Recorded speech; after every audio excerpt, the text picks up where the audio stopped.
আকাশ মেঘাচ্ছন্ন, কিছু সময়ের মধ্যে হয়তোবা বৃষ্টি বর্ষণ হবে। আকাশে বিজলি চমকাচ্ছে। সেই অবস্থা দেখে ছোটবেলার একটি গল্প মনে পড়ে গেল।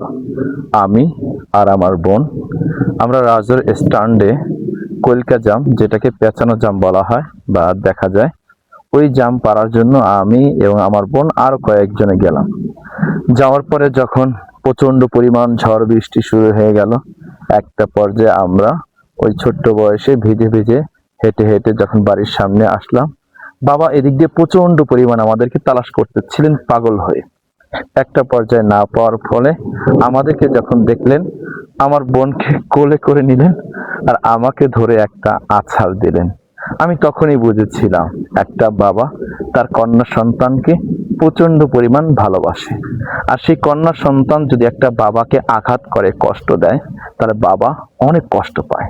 তাই একটা কন্যা সন্তান বা আমার সকল বোনদেরকে বলবো, আপনারা আপনাদের বাবা মাকে কখনো কষ্ট দিবেন না। আর আপনাদের কষ্ট হচ্ছে বাবা মার অবাধ্য হয়ে কোনো কাজ করা।